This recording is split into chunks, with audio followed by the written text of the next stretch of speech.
Salut à tous et bienvenue sur la chaîne. On se retrouve aujourd'hui pour parler enfin d'Avatar 2, La Voix de l'eau, qui est sorti au cinéma ce mercredi même. Alors si tu regardes pas la vidéo le même jour, c'est le 14 décembre 2023.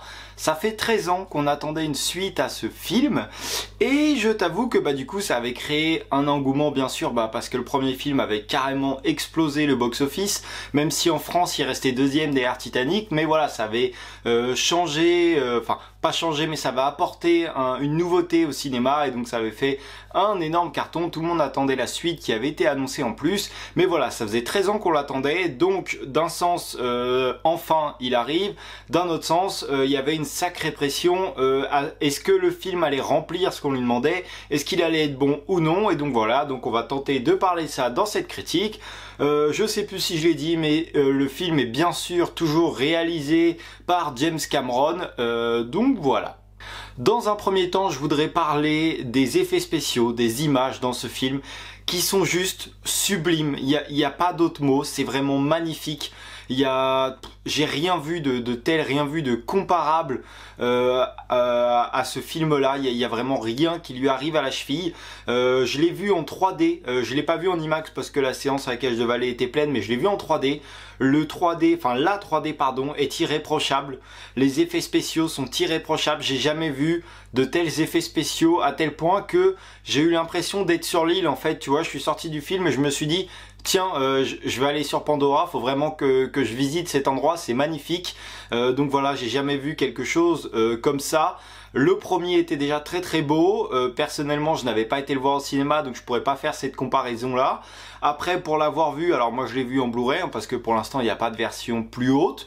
Mais pour faire la comparaison des deux, même si c'est difficile de comparer l'image de ma télé par rapport à celle d'un cinéma, il y a encore un grand bond qui est fait, une grande avancée. Et puis si tu compares par rapport à tous les autres films qui sortent, pardon, j'ai du mal avec le français. Si tu regardes les Marvel, etc., qui sont censés être à 90% d'effets spéciaux, ils sont carrément à l'amende. J'adore Marvel. Il y a quelques films où c'était délaissé en effets spéciaux, et même les derniers comme Black Panther qui s'est remis un petit peu à la page, à des effets spéciaux dignes de ce nom. Il y a toujours un ou deux moments où il y a un peu de moins bien, alors que là, franchement, tu ne peux rien reprocher, que ce soit des images, des plans, que ce soit des effets spéciaux. Il n'y a rien qui peut trahir le fait que ça soit faux. Tout est beau, même la petite plante qui est filmée tout à gauche de mon écran, que tu n'es pas censé, que t'es pas censé être focus dessus, va être magnifique. Surtout que comme vu dans les bandes annonces, tout au début du film, tu vas revoir un petit peu de la forêt où ils étaient à la base, avec un ou deux plans que tu connaissais déjà pour introduire le film et d'autres par la suite, pardon. Mais voilà, mais ces plans là sont magnifiques. Et après, bien sûr, comme tu l'as vu dans la bande annonce, cette fois-ci on va revenir sur une tribu qui vit au bord de l'eau, et donc tu vas découvrir un nouvel environnement, tu vas découvrir de nouvelles espèces d'animaux, de nouveaux personnages, et tout ça est vraiment magnifique. En fait, tu redécouvres une deuxième fois Pandora, tu la découvres différemment. C'est comme si toi tu allais dans un autre pays, et tu vas découvrir d'autres choses, d'autres coutumes que tu ne connais pas forcément vu qu'ils habitaient dans un autre habitat. Tout ça passait plutôt bien. Si je peux juste reprocher un tout petit truc, c'est la durée. Le film n'est pas tellement long, j'ai juste trouvé qu'il y avait je sais pas, je dirais peut-être 20 minutes en trop sur comment ils s'introduisent dans leur nouvelle tribu. Je vais essayer de pas te spoiler tout de suite, on fera une partie après. Mais voilà, le moment où ils s'introduisent dedans, en fait, j'ai trouvé qu'on en faisait un petit peu trop. Alors, ça m'a pas du tout gâché le film, mais voilà, faut vraiment y trouver quelque chose à lui reprocher, sinon il y a aucun intérêt à faire une critique. Mais voilà, si on pouvait enlever 10-20 minutes à cette partie-là, qui est pour moi la plus longue, le reste du film passe très très bien, il fait 3h10 si je dis pas de bêtises. Alors oui, pour certains c'est un peu long, j'en ai vu dans la salle qui avait un peu de mal, qui faisait des allers-retours, je sais pas, il devait aller aux toilettes ou boire un coup, mais honnêtement le film passe plutôt bien. Et je t'avoue que en fait, même quand il n'y a pas tellement d'action, on va refaire comme dans le premier, où on va vraiment te filmer des plans sur des animaux, des espèces, sur le paysage, qui soit sous-marin ou hors de l'eau. Et Après avoir, j'avais revu le premier il y a pas longtemps, il y a une critique qui est dispo sur la chaîne, mais voilà, j'avais pas envie de revoir exactement la même chose, j'avais pas envie qu'on reprenne le temps de te montrer le paysage, j'avais peur que ça gâche mon expérience et avoir cette impression de déjà vu, mais au final, pas du tout, parce que 90% du temps, tu es dans un nouvel environnement, il y a vraiment très peu de temps dans l'ancien, et donc au final, même quand tu es dans l'ancien, je trouve que tu redécouvres ça à nouveau et différemment avec une évolution qu'il y a eu. Et puis un dernier point aussi avant de passer à la section spoiler, je voulais parler un petit peu du scénario, donc je vais essayer de t'en parler sans trop développer non plus, mais alors...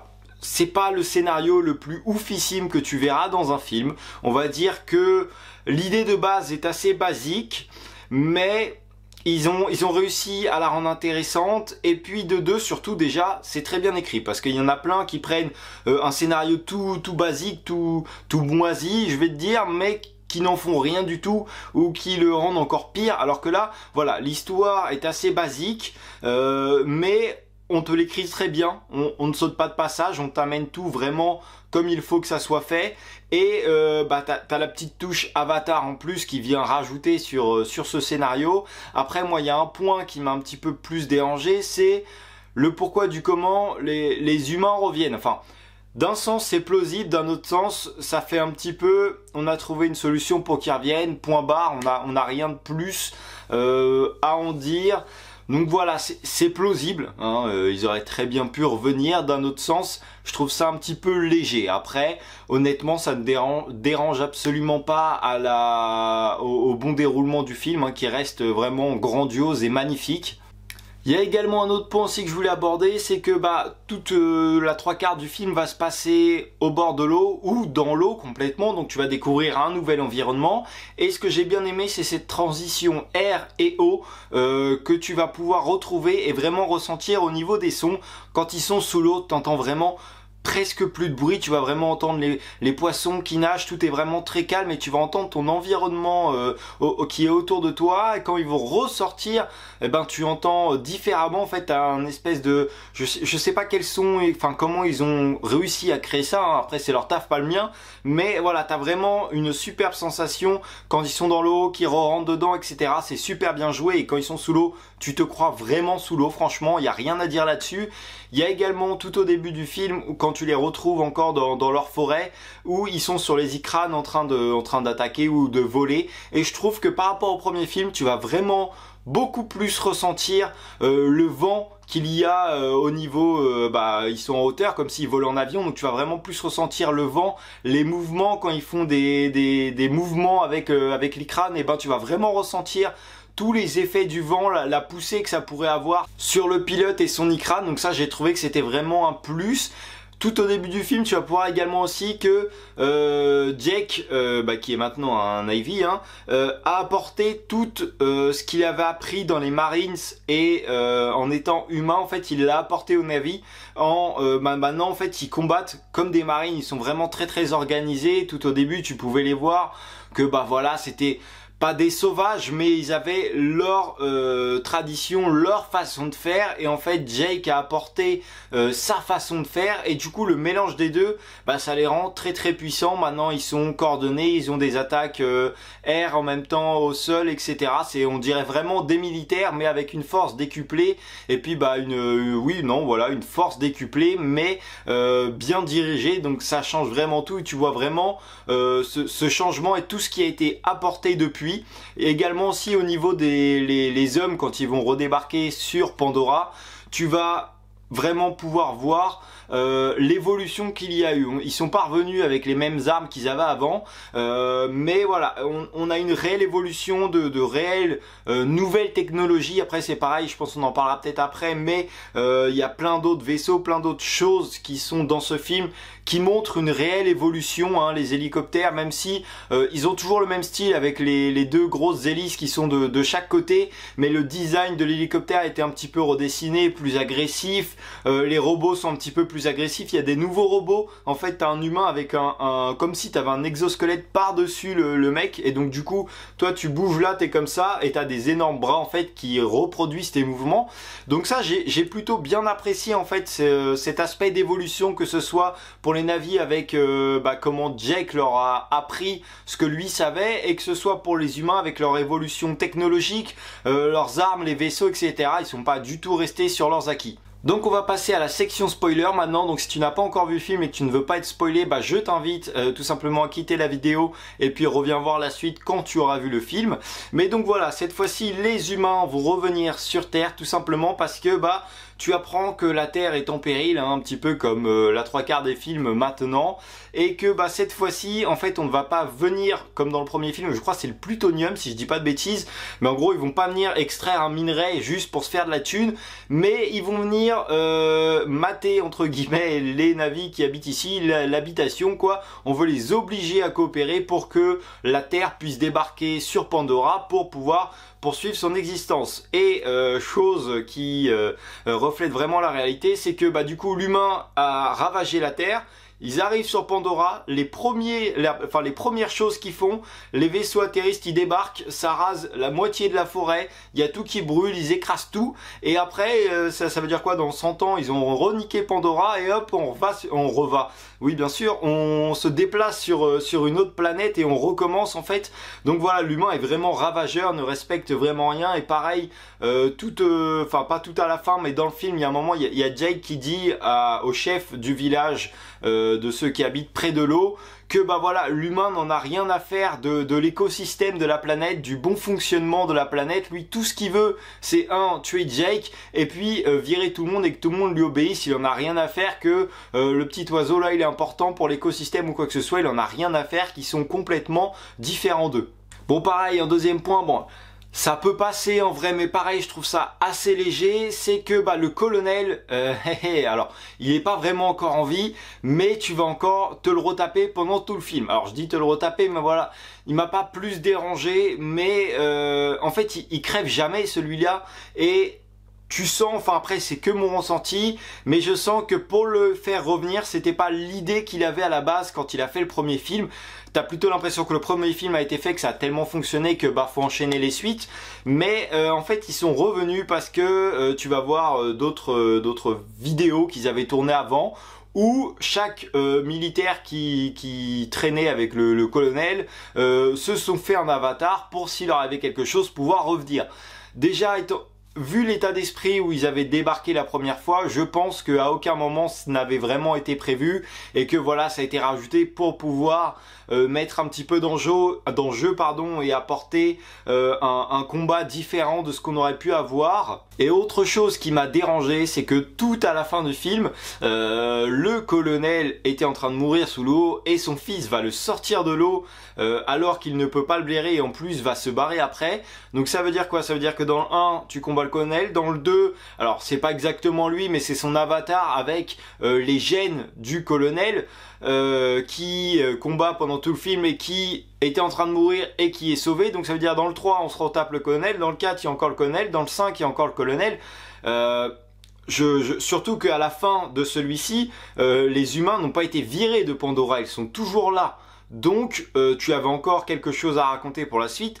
Pas besoin de le faire revivre encore, faut arrêter le mec, c'est un surhomme, il est toujours là, il ne meurt jamais, on va le revoir à chaque film.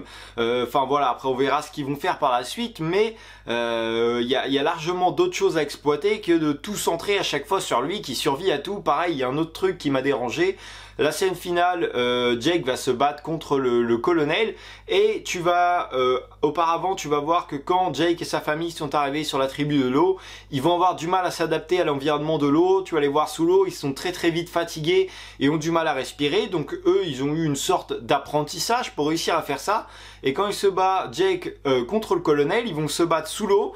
Et le colonel, comme dans le premier, l'autre il respirait et tout ça sans masque, et là, comme dans le premier, le mec n'a pas besoin d'entraînement. Il arrive à rester sous l'eau et à se battre avec Jake d'égal à égal. Alors, moi ça m'a un petit peu frappé. Alors, c'est en aucun cas c'est dérangeant pour le bon déroulement du film, mais pourquoi les autres sont fatigués alors que le colonel, lui, non, lui il s'adapte tout de suite, il a un entraînement, même s'il a un entraînement de commando, il a pas l'entraînement des navis, donc voilà, ça m'a un petit peu plus dérangé, même si tu peux atténuer si tu veux en te disant que les enfants de Jake se sont vraiment très bien adaptés, mais tu le vois à la fin que Jake et Neytiri se sont un peu moins, c'est pas qu'ils se sont pas adaptés à leur nouvelle tribu, mais c'est que ils ne se sont pas entraînés pareil et ne maîtrisent pas leur environnement pareil que leurs enfants. Mais quand même, ils sont censés maîtriser plus leur environnement que le colonel, donc pourquoi il n'y a pas eu une différence comme ça pour moi? Enfin, j'avais senti le truc venir, mais pour moi, ça aurait pu être l'avantage pour que Jake le termine tranquillement. Tout au début du film, quand les humains vont débarquer sur Terre, sur Pandora, pardon, tu vas pouvoir voir un petit clin d'œil au premier film, quand Jake débarquait sur Terre, où tu le vois descendre de l'avion et regarder un peu partout, et que t'as tout le monde qui passe à fond devant, là on va voir la même scène avec le colonel qui arrive avec son avatar et son équipe. Tu vas voir un petit peu près, j'ai du mal vraiment ce soir, hein. Tu vas voir un petit peu la même scène avec le colonel. Et la fin, pareil, ça s'était terminé où Jake rouvre les yeux en étant maintenant un Navy. Et maintenant, là, tu vas voir la même scène. On fait un gros plan. La caméra va vraiment s'approcher du visage de Jake. Il va ouvrir les yeux. Ça se termine comme ça. Donc, je pense que c'est des petits clins d'œil au premier. Écoute, c'est plutôt sympa. Ça met des petites références à droite, à gauche. Pour revenir aussi à l'histoire avec mon colonel qui est invincible, tu apprends tout au début que y a un humain, un nourrisson qui était resté sur l'île et que ils ont pas pu envoyer sur la Terre tout simplement parce qu'on ne pouvait pas congeler un enfant. Donc il a grandi avec les navis, il est vraiment l'un des leurs même si c'est un humain. Et déjà tu apprends que, enfin c'est pas tu apprends, tu sais que Neytiri ne l'aime pas trop, hein. Pour elle c'est toujours un humain, c'est toujours ceux qui ont détruit chez elle. Et tu apprends également que c'est le fils du colonel et comme je te l'ai dit juste avant, il va le sauver, etc. alors qu'il le déteste. Et donc du coup déjà pendant le film il a été capturé et je me suis demandé est-ce qu'il allait pas retourner sa veste. Alors au final pour le moment non, mais il a été sortir son père. Enfin, son père, c'est même pas vraiment son père, même s'il a les gènes. Il a été le sortir et n'en a pas parlé ni à Jake, ni aux enfants de Jake. Donc, il en a pas parlé. Donc, qu'est-ce que ça prépare pour la suite? Est-ce que il va les trahir? Est-ce qu'il va en avoir marre et aller du côté de son père? Je ne sais pas. Je sais pas si ça va être utilisé, s'il l'a juste sorti comme ça, de quel côté il va rester. Donc, voilà, seule la suite nous le dira. Il y a aussi un autre truc que j'ai trouvé sympa, c'est que dans le premier, Jake débarquait sur Pandora avec son avatar et devait tout apprendre des navis. Et là, il va devoir recommencer lui et sa famille parce qu'ils arrivent dans un nouveau peuple qui vivent différemment, qui vivent dans l'eau et sous l'eau. Et donc du coup déjà, il y a un truc qui était sympa, les navis de la forêt ont une espèce de petite queue et ceux de la mer, c'est plus, enfin c'est une queue aussi mais c'est plus en nageoire. Donc déjà c'est pareil, c'est cité dans le film, il y a des gens qui se moquent justement de Jake et de sa famille parce qu'ils ont une queue. Et donc voilà, donc il y a ces petites différences là et donc du coup ils vont devoir refaire un apprentissage en fait pour apprendre les coutumes et leur mode de vie. Et donc voilà, c'est ce passage là que je trouve trop long. Je pense que tu as quoi? Tu as 3 quarts d'heure, 1 heure où ils sont dans la forêt avec leur ancienne tribu, 1 heure où ils sont en apprentissage de leur nouvel environnement et 1 heure à la fin où ils vont en découdre, où ils vont se battre. Ça sera vraiment les scènes de fin. Donc voilà, et ce que j'ai trouvé trop long, c'est que pendant 1 heure tu vas avoir un nouvel apprentissage qui aurait pu carrément être réduit. Alors ça m'a pas, enfin je sais pas comment dire, c'était un peu long du sens que voilà, au bout d'un moment on se lasse un peu de ce qu'ils font, mais d'un autre sens t'avais tellement de trucs à découvrir, tellement de beaux paysages, de beaux plans, de belles choses à voir que ce n'est pas non plus dérangeant en fait. Mais voilà, peut-être que tu le réduis d'une petite vingtaine de minutes, ça aurait pas non plus fait de mal. Après personnellement c'est pas moi que ça va déranger cette durée, mais je comprends que voilà, du coup comme ça dure 3 heures, si t'es pas non plus un très grand fan de ce film, que tu n'as pas forcément apprécié, je suis d'accord que du coup les 20 minutes qu'on te rajoute à droite à gauche, c'est un petit peu de trop. Donc voilà, pour répondre à la question, est-ce que cette suite est à la hauteur du premier? Est-ce que ça valait le coup d'attendre 13 ans?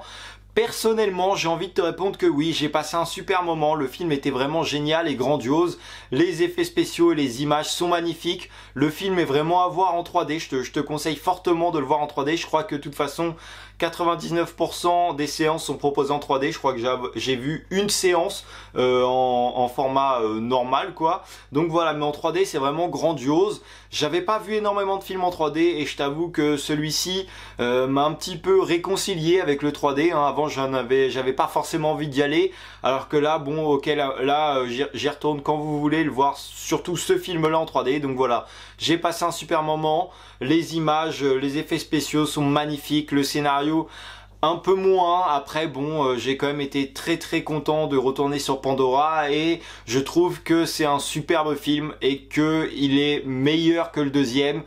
Et je trouve que c'est vraiment un super film, qu'il a mis une claque à toute la concurrence depuis 13 ans. En fait, il a encore mis tout le monde à l'amende. Donc j'espère pour lui que ça va marcher et qu'il va encore faire un carton. Après, j'ai quelques petites appréhensions pour la suite, ce qu'il va en faire. J'espère qu'on va pas tourner en rond dans le scénario.